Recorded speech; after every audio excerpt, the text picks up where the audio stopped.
अस्सलाम वालेकुम YouTube family and friends, मैं खोली और आप देख रहे हैं द नॉलेज ट्री। हाजिर हूँ एक नई इन्फॉर्मेटिव और इम्पोर्टेंट वीडियो के साथ।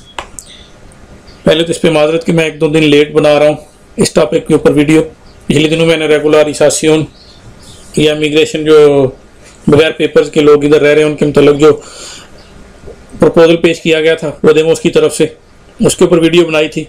उसके ऊपर ये कहा था कि जब उसके ऊपर कोई डिबेट बहस होगी तो इंशाल्लाह उसके ऊपर जो भी बात होगी आपको अपडेट रखूँगा और उससे आगाह करूँगा।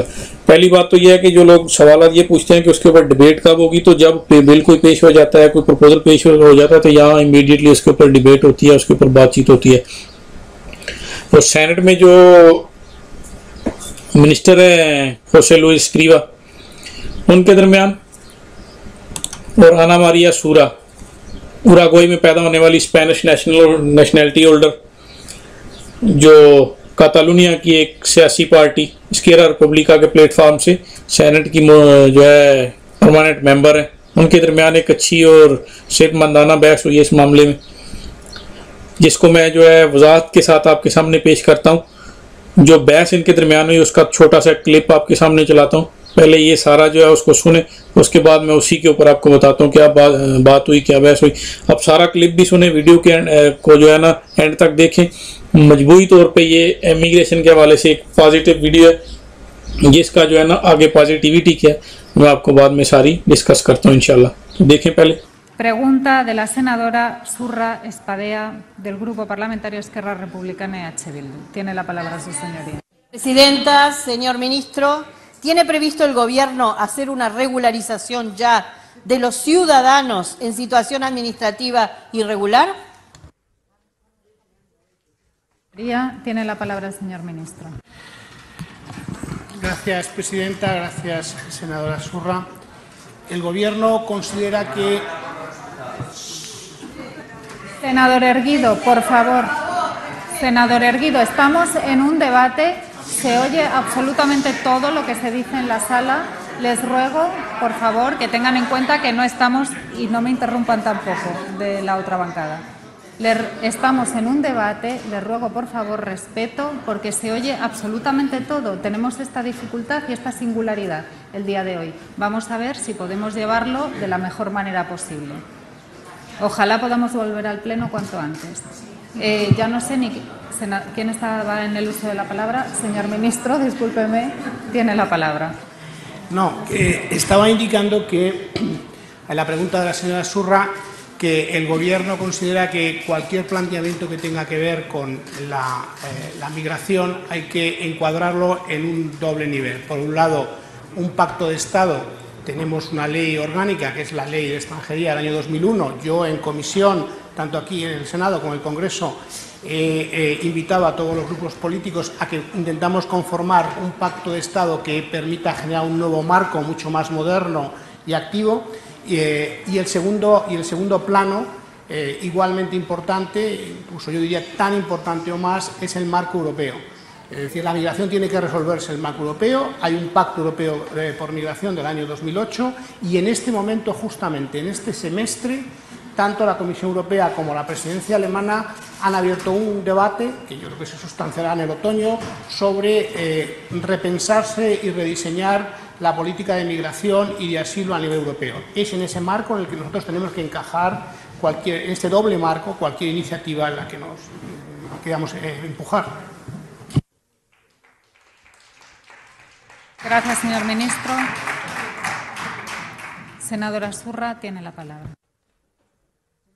Primero que nada, yo quisiera que se separara un poco el tema, lo que es inmigración, futuros programas para inmigración, etcétera, etcétera, con gente ciudadana que está viviendo aquí hace más de 10 años y que no ha podido regularizar su situación administrativa, que no son más emigrantes, son ciudadanos de este país, trabajan para desarrollar este país y hay que buscarles una solución ya. Ese es el tema. Separemos la otra discusión. Si no se mezclan las cosas y no vamos a llegar nunca a que esto se solucione.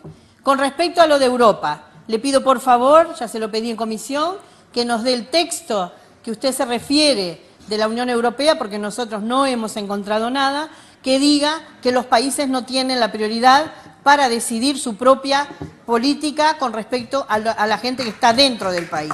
Así que esperamos esa comunicación. Igualmente le quería decir que con respecto a Europa, una cosa es lo que va a discutir sobre el futuro y otra cosa también es el desarrollo. Todos los países de Europa tienen un desarrollo desigual y combinado con la inmigración. Por ejemplo, los países del este de Europa, a pesar de que se están fundiendo económicamente, no quieren que entre en inmigración y no dejan entrar a nadie y se van a fundir por culpa de esa política tan reaccionaria y racista con respecto a la inmigración. Tenemos otros países, los países del norte, que son países que no tienen ciudadanos sin papeles. Todos los ciudadanos que trabajan ahí, vengan de donde vengan, tienen su situación regularizada. Por lo tanto, tampoco nos podemos comparar a eso. Y existen otros países, por ejemplo, que no tienen la misma ley de extranjería que tenemos nosotros, ni siquiera tienen CIES en donde llevan preso a la gente por estar en situación administrativa irregular. Entonces, no nos podemos comparar al conjunto de Europa con estas diferencias. Tenemos que buscar una solución de aquí para los temas de aquí. Nosotros estamos con mucha ciudadanía, mucha que 800.000 más o menos, ciudadanos sin papeles, que se produce esta situación porque ha habido una reforma laboral y ese es el tema que impide que la gente tenga papeles porque no puede presentar una promesa de trabajo, un contrato promesa de trabajo que no sirve para nada, que sirve solamente para impedir que la gente pueda tener papeles y que la situación laboral luego se va a ir regularizando con las reformas de las diferentes tarjetas. Por lo tanto, a esa situación nosotros le pedimos que ponga remedio. Tenemos que lograr que no se pida más esa promesa de trabajo para la primer solicitud de papeles y usted verá que vamos a solucionar el problema a miles y miles de personas. No le pedimos que cambie nada más. Y esto es un tema del reglamento de aplicación que lo puede cambiar el gobierno sin ningún problema. Con respecto a por qué hemos llegado a esta situación, señoría, y usted decida del Pacto de Estado. El Pacto de Estado está muy bonito, pero ¿cómo vamos a llegar a un Pacto de Estado con gente que provocó que estuviéramos en esta situación? Porque la provocación de que estemos en esta situación ha sido dada por justamente la reforma laboral del Partido Popular y las políticas de migración del Partido Popular. Con ello no vamos a llegar. Gracias, señoría. Tiene la palabra el señor ministro de Inclusión, Seguridad Social y Migración. Agradezco que me haya preguntado por el marco europeo porque es muy importante que todos interioricemos la dimensión europea que marca toda la política migratoria. El Pacto Europeo de Migración y Asilo, también conocido como el Acuerdo de Dublín, y que ahora está repensándose y discutido ya en Europa en este momento, su punto 2, su título 2, se denomina combatir la inmigración irregular, en particular garantizando el retorno a su país de origen o a un país de tránsito de los extranjeros en situación irregular. Y concretamente en su apartado A dice: el Consejo Europeo conviene lo siguiente: A, limitarse a regularizaciones caso por caso y no generales en el marco de legislaciones nacionales por motivos humanitarios o económicos. Este es el marco en el que nos movemos, caso por caso, a nivel individual, y exactamente así está reflejado igualmente en la Directiva de Retorno Europea. Nosotros tenemos una normativa consistente con este modelo, caso por caso, y tampoco lo estamos publicitando continuamente, pero la Secretaría de Estado de Migraciones, caso, por razones humanitarias, regulariza personas en España todos los meses. Ese es el modelo que tenemos, que es el modelo en que se enmarca el marco europeo. Tenemos que esperar a ver cómo se resuelve el debate europeo y en qué dirección nos movemos. Y ese será el momento en que nosotros podamos articular una modificación. Y respecto a lo que ha planteado usted del reglamento de la ley de extranjería, que tiene que ver fundamentalmente por los procedimientos de arraigo en lo que viene a continuación, es algo que, como he explicado yo anteriormente en esta Cámara o quizá en el Congreso, es algo que estamos explorando y estudiando en el Ministerio. Cuando tengamos una visión sobre ello, pues lo pondremos encima de la mesa. Gracias. Gracias, señor ministro.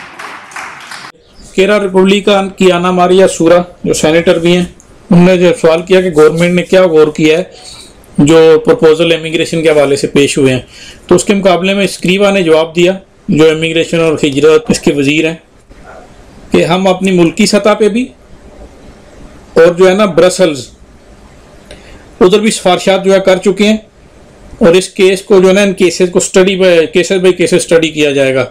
वो तो already कानून के तहत ऐसा ही होता है ना, चलता आ रहा है कि जिसने केस जमा करवाना है उसका स्टडी करके उन्होंने रिजेक्ट या सिलेक्ट करना है। उसके बाद उन्होंने हवाला दिया कि ये पहले जो 6 महीने गुजरे हैं ना इस साल के बड़े अहम है, इसमें यूरोपियन प्रेसिडेंट भी पार्लियामेंट के और जर्मन की प्रेसिडेंट भी जो है ना एंजेला मर्कल, उन्होंने खुसूसी दिलचस्पी ली है कि एक तो हम जो है ना 2008 के मुआहदे के पाबंद हैं। 2008 में जो मुआहदा हुआ था, ये जब पिछली वीडियो में जिक्र कर चुका हूँ, मेरी सारी वीडियो जो है ना इमिग्रेशन के हवाले से देख सकते हैं कि उनमें मैं बार बार यही रिपीट किया है कि 2008 में जो कानून पास हुआ था ये अराइगोस का, जिसकी मुख्तलिफ इकसाम है, जिसको अरफ आम में जो है अराइगो सोशियाली कहा जाता है क्योंकि उसके तहत ही ज़्यादा जो है ना पेपर हासिल किए जाते हैं। वो जब ओपन करने लगे थे तो ये समझ लें कि लगातार जो है ना एक मुसलसल एक इमिग्रेशन का जो है ना तरीकाकार सलसल के साथ चल रहा है कि जो है ना जनरल इमिग्रेशन ओपन हो। फिर जब किसी ने करनी है तो फिर जो है ना ये यूरोपीय यूनियन से जो है उसका बाकायदा एक रेजोल्यूशन पास करवा के फिर ही होती है। तो स्क्रीवा ने यह हवाला दिया कि हम जो है ना 2001 के जो कवानीन है स्पेन में उनके हवाले से और पूरे यूरोप में इन जनरल जो है ना जो है ना मुहाजिरीन जो अजीलो अप्लाई करने वाले हैं, जो पेपर्स अप्लाई करने वाले हैं, उन सब के हवाले से ना सिर्फ स्पेन बल्कि पूरे यूरोप में तब्दीलियों के बारे में सोच रहे हैं। मतलब एग्जैक्टली उन्हीं दिनों में जब ये आगाज़ हुआ तो कोरोना वायरस का क्राइसिस आ गया, उस हवाले से थोड़ा प्रोसेस जो है स्लो था, लेकिन अब दोबारा से फिर जो है वो स्टार्ट हो जाएगा।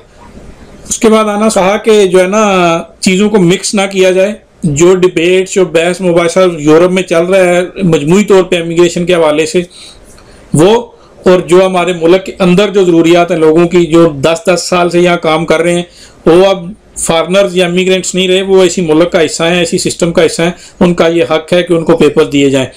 फिर उन्होंने कहा कोई ऐसा मुआहदा कोई ऐसा टेक्स्ट हमें बताया या दिखाया जाए जिसमें यह लिखा है कि हम अपने मुल्क के अंदरूनी मामलात में उनकी इजाज़त के पाबंद हैं, हम उनके बगैर इमिग्रेशन नहीं दे सकते। फिर उन्होंने हवाला दिया कि कुछ ईस्ट यूरोप के ममालिक हैं जहाँ जो है ना उनको रासिस्ट भी, उन्होंने कहा कि एक ऐसा सिस्टम है पॉलिटिक्स का जो रासिस्ट हैं, वो अपने मुल्क में किसी को एंटर ही नहीं होने देते। फिर उन्होंने कहा कि कुछ वेस्ट के ऐसे ममालिक हैं यूरोप के जिनके अंदर कोई ऐसा बंदा नहीं है जिनके पास पेपर नहीं है। ये हालांकि गलत स्टेटमेंट है, लेकिन खैर ये एक अलग बहस है कि यूरोप के जो है ना वेस्ट यूरोप के जो मालिक हैं उनमें जो है कोई बंदा बगैर पेपर के नहीं है। यूरोप का कोई ऐसा मुल्क कम नहीं है, चाहे उसमें जो है ना किसी को एंटर होने की इजाज़त है या नहीं है, जिस तरह से भी लोग एंटर होते हैं हो जाते हैं और लीगल रह रहे हैं। फिर उन्होंने कहा कि हम यूरोप से इसलिए कंपेयर नहीं खुद को कर सकते कि हर यूरोप के मुल्क के अपने अपने कवानीन है और किसी का कोई कानून है इमिग्रेशन के हवाले से, किसी का कोई है किसी का कोई है। तो हम अपने कवानीन का जायज़ा लें, उस हिसाब से जो है ना लोगों को रेगुलराइज करें। इमिग्रेशन के हवाले से जो 2008 का हवाला दिया जाता है कि मुसलसल जो है ना कवानीन मौजूद हैं जिसके तहत जो है ना स्पेन में इमिग्रेशन जो है लोग हासिल कर सकते हैं, तो उसमें वो लोगों को बहुत सारी मुश्किलात का सामना है।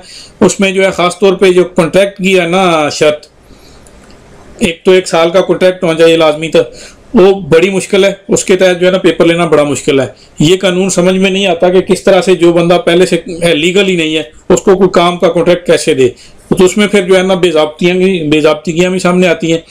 तो और कोई कवानीन या कोई तब्दीली की ना की जाए, मेरी अपील है इस हवाले से कि कम से कम ये जो कड़ी शराइत है ना अराइगो के हवाले से, अराइगो सोशियल या कंट्राटो के हवाले से, उसको फिल फोर ख़त्म किया जाए ताकि जो लोग पहले अपना टाइम पूरा कर चुके हैं उनके लिए आसानियां पैदा हों। उन्होंने कहा कि पेपे यानी पार्टिदो पॉपुलर और आपकी जो पेसोई की वजह ना इमिग्रेशन पॉलिसी अलग अलग है, उनके साथ तो हमने डिबेट ही नहीं की क्योंकि उनका जो है ना इस हवाले से मौक़िफ़ ही अलग है, लेकिन आपके साथ कर रहे हैं।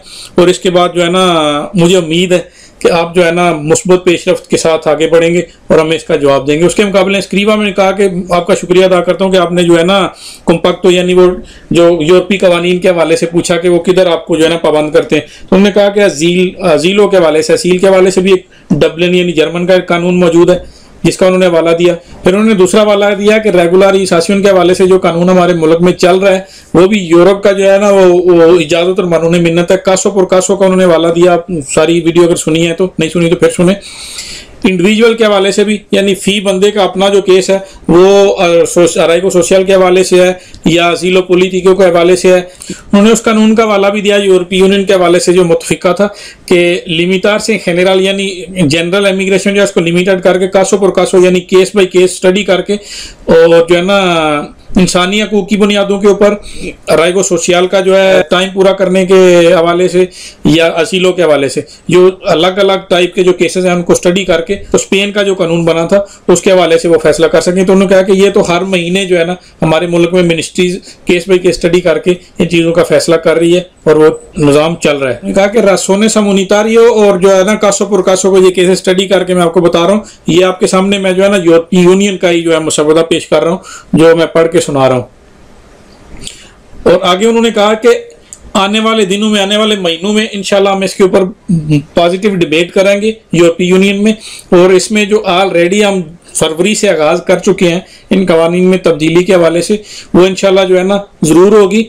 और फिर जो है ना अब मजमूई तौर पे मैं आपको इस क्लिप का, इस डिबेट का और अपनी जो अपना जाती तजिया कह लें अगर पेश करूं तो वो ये है कि एक बहुत ही मुस्बत पेशरफ्त है जिसके ऊपर स्पेन की सतह के ऊपर भी और अब जो है ना ये यूरोपीय सतह के ऊपर भी इसके ऊपर डिबेट होगी जो ऑलरेडी उन्होंने हवाला दिया स्क्रीवा ने कि इस पहले 6 महीने में चल रही थी और चल रही है कि इमिग्रेशन के हवाले से वो कोई भी तरीकाकार हो, कोई हिजरत करके अजील अप्लाई करे, कोई इंसानी हकूक के बदले में या अपना टाइम पूरा करके जो भी तरीकाकार हैं उनको हम जो है ना तय करेंगे, एक शक्ल देंगे।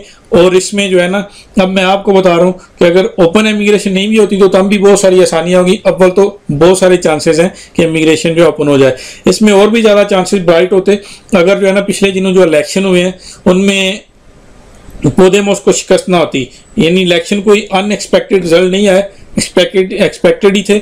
लेकिन पोदेमोस को जो है ना वो एक सूबे में एक भी सीट ना मिलना इस चीज़ से जोड़ा जा रहा है कि शायद जो है ना स्पेनिश लोग उनकी इमिग्रेशन के हवाले से हमायत में जो है ना उनके ऊपर नाराज़ हैं और इसको जो है ना बड़ा हाईलाइट किया जा रहा है टीवी और अखबारात के ऊपर। तो यूं ये गर्द बैठेगी दोबारा से इंशाल्लाह इस मामले के ऊपर डिबेट होगी और जैसे ही कोई भी डिबेट ऐसी कोई भी पेशरफ्त होगी वो इसके हक में हो या खिलाफ में आप लोगों को इंशाल्लाह जो है अपडेट देता रहूँगा। लेकिन मेरा अपना जो है ना दिल मानता है इंशाल्लाह नतीजा भी यही है कि ये पॉजिटिव जो है ना पॉजिटिव अपडेट ही होने जा रही है।